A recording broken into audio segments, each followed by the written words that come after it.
Today, I'm taking a break from the interview chair to go and chat to the youth of Miami all about Gen Z and dating culture, which is a great idea considering I'm British and 42 years old.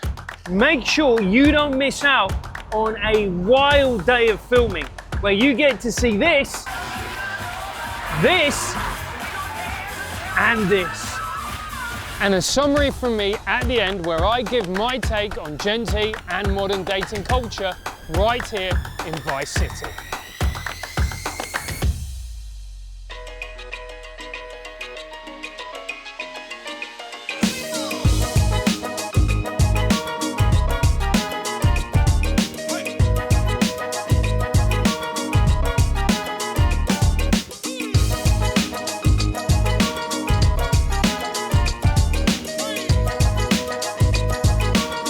What's your name? Magic. Magic, and how old are you, Magic? 35. You're 35 years old. And are you in a relationship, Magic?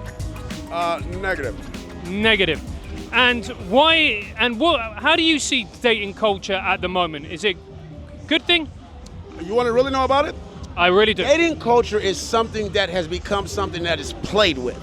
Because when you date, you should date to marry, not date to have fun.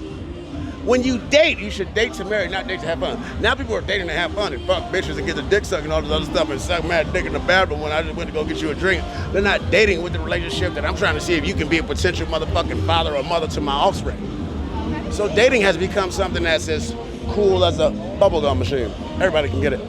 And why do you think so many marriages end in divorce, Magic? Why do I think so many marriages end in divorce? Yeah. Because the partners forget to communicate and how to please each other. When you forget how to communicate and how to please each other, then there's no pleasing communication. But when you forget how to communicate and how to please each other, there's no pleasing communication. Get the fuck out of my video. Hey, bye! Get out of here, Regis. I'm fucking with you. I mean, Bye-bye, fast! I think if I did that, it'd have a kind of a different effect. But you carry it off, man. I love hoes. There you go. I'm sure you didn't learn that in church, Magic. No, definitely not. Hell no, I learned that in the motherfucking church. You know I learned that? I learned that being a man, because men are the motherfuckers that make sure this planet is good to go. You know what I'm saying? Men are the ones that make sure this planet is good to go. Stop, boom, boom, boom, boom. And so, Magic, do you think that Andrew Tate has been a positive or negative effect on dating culture? Andrew Tate is a positive offense. All you bitches that don't like Andrew Tate, die. You know what I'm saying? That's how it works. At the end of the day, there's one man that's over here trying to teach men how to be men, because all you bitches want to do is teach men how to not be men. A bitch will never ever be a woman will never be able to teach a man how to be a man. She can give him influences like, it's okay, and all that, but a woman will never be able to teach a man how to be a man. Right now, you got a man trying to be a man, but trying to teach men how to be men, and you're mad at the man for fucking trying to teach men how to be a man? Bitch, you're a bitch. But a bitch is different than a woman and a lady. I love y'all. There you go.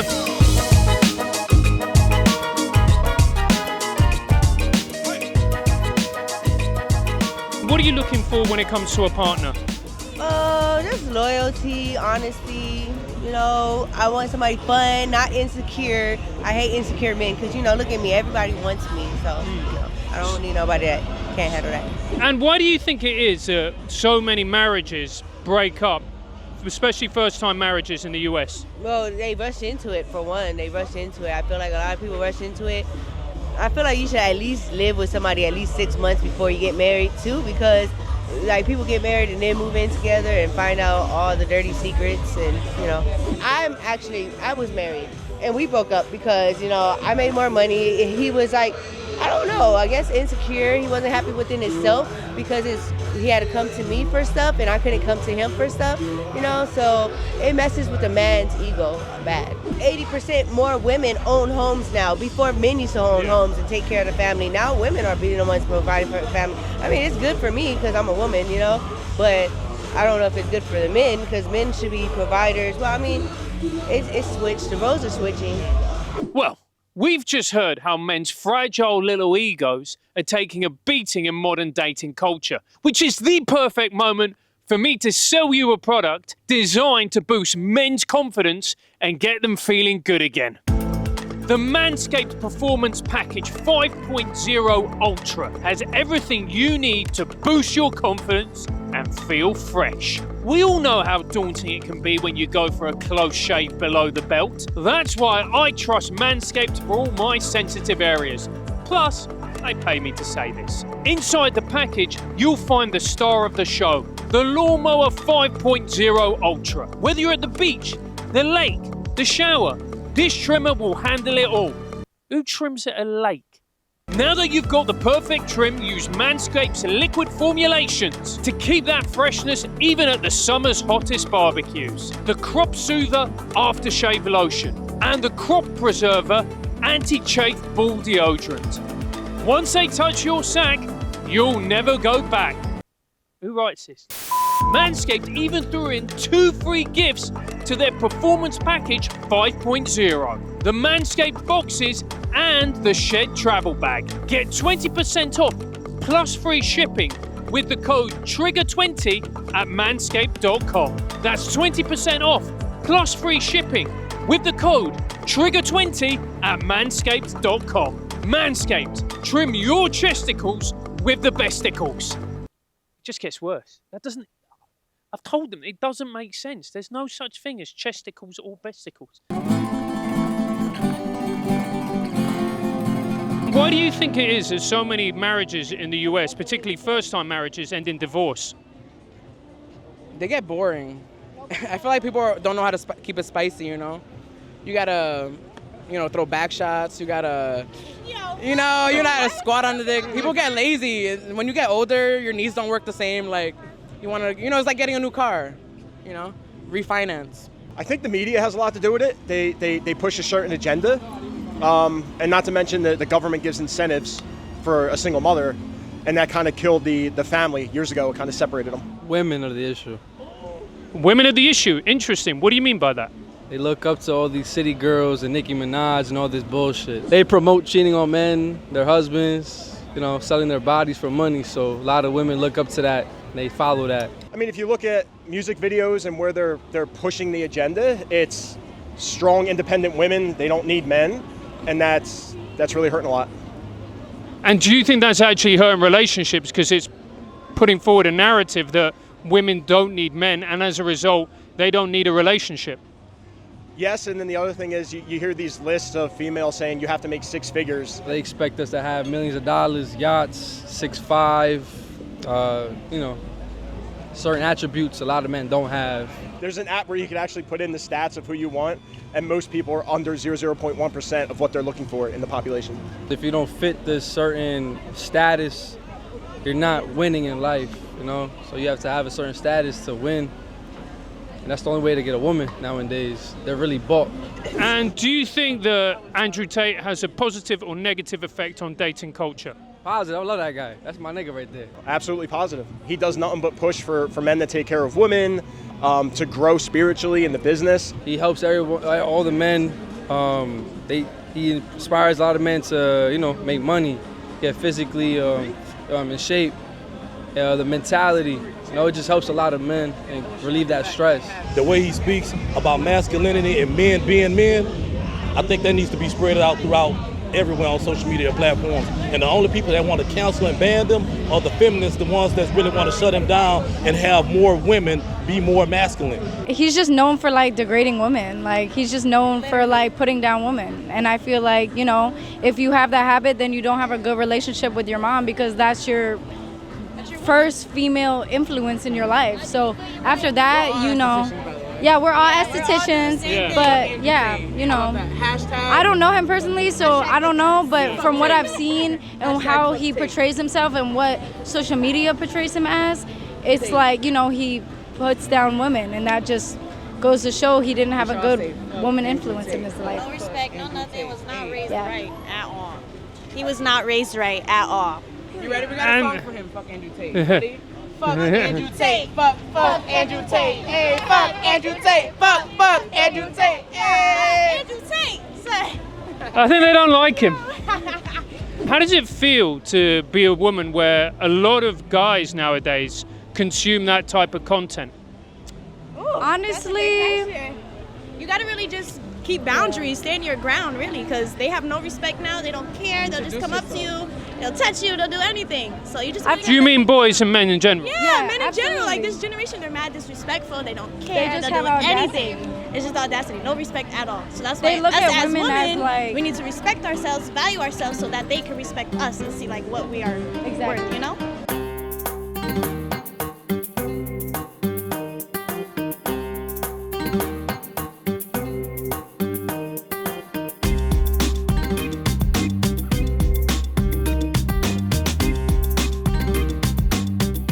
What's your perception now of modern dating culture?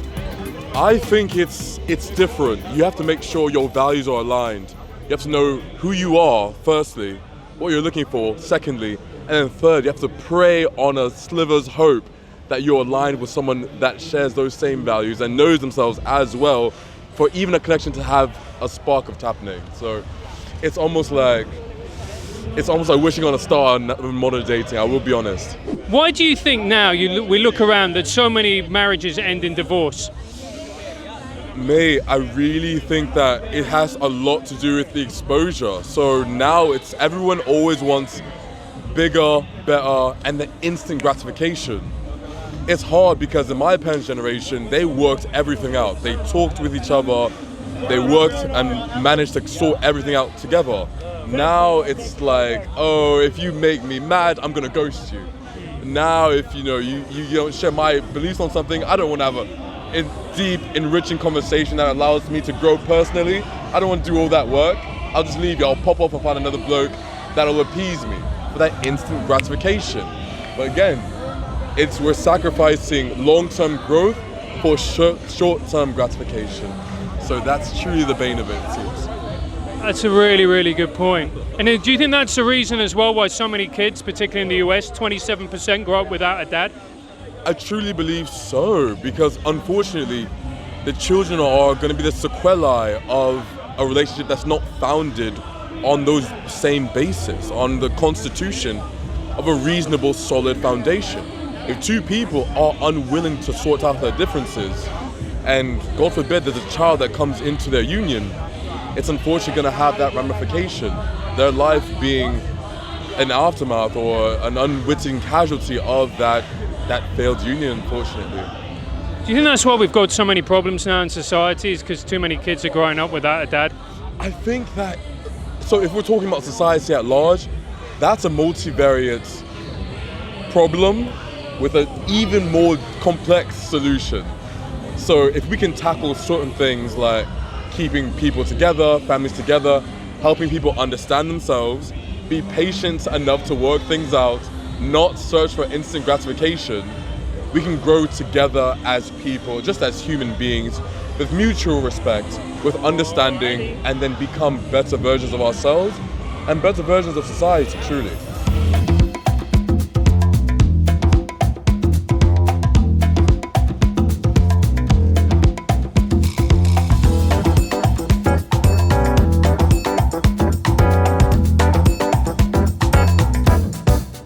So what's your name? My name is Jesse. And how old are you, Jesse? I'm 32. You're 32. You look good for 32, Jesse. Fantastic. Well done. Well done. So Jesse, are you single? Nope. I'm married. You're a married man? Yeah. And who are you married to? Katrina. She's back there somewhere. Oh, congratulations. How long have you been married for? About 2 years now. 2 years. And why do you think it is that most people, because we've spoken to a lot of people here, people much older than you, and they don't get married, Jesse. Why is it, do you think, that more and more people are choosing not to get married? Maybe with social media, you're always just seeing like what's next, or I could do this, where they don't really think about what's around you. They're just worried and thinking about the next move. And there's just so many distractions. I think everyone's distracted and not connected. They don't really talk as much, and it just leads to people just being awkward and not getting married. And people are also scared to go up to someone and like just shoot their shot, I feel like, too. And so why did you want to get married, Jesse? Because I love her. Like she's a great teammate. I want to spend my time with her. I want to raise our son with her. And she's she's my perfect, better other half. Like, we're just a good match. She makes me better in so many ways that I just want to spend all the time with her. And how long have you been together? 5 years. And did you know immediately that she was the one? I mean, in like a month, yeah. In like a month, you knew? Yeah, because I'm not crazy. Like it's not like the first week I'm like, oh yeah, I thought about it. And I thought long and hard, like, do I want to just be with this person for the rest of my life? There's so many people. Is this the one person? And yeah, she is. And how did you meet your wife, Jesse? I was working at a dispensary, then she came in and I helped her out. And what type of dispensary was it? Weed, like a weed, marijuana. Right. And so you bonded over your love of weed? That and lots of other things. Yeah, music, just philosophy on life, movies, just vibes, just everything. Why do you think it is that more and more people of your generation don't want to get married? Hookup culture. It's just killing the dating and marriage. You know, it's so easy to get a girl, it's so easy to get a guy from social media. Just DM her, DM him, and then boom, you know? Back in the day, you had to be a man, you had to really walk up to a woman, get to know her, right? Social media is pretty much telling the whole picture of who you are, and it's a falsified image of a person. You're looking at these images online and you think that person's really that way, but then when you get to know them and truly know them as the person that they are, you realize that you're in a position that you don't really want to be in. Some of these women are getting married off of thrills because it looks good. You know, the man may dress well, he might be living good, and the lifestyle looks good, but once they get to know the person, that's where the separation begins. Does hookup culture make you happy? Not actually. Just because like you're meeting so many women, let's say for me, and then at the end of the day, you don't have feelings. You're just losing your feelings, to be honest, you know? So it's not the best thing for me. And how about you? Yeah, it's really meaningless, and like half the time you walk away feeling gross, honestly. So yeah.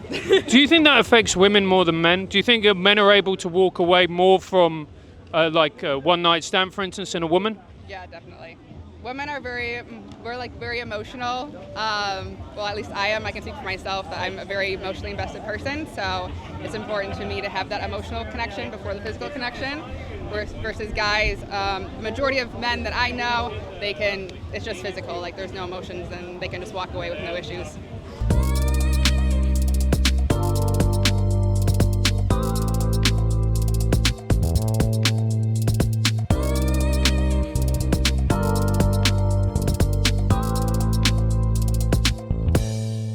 I've now returned to the UK, and looking back on the conversations I had on South Beach has taught me a lot about how dating culture has changed from when I was in my 20s.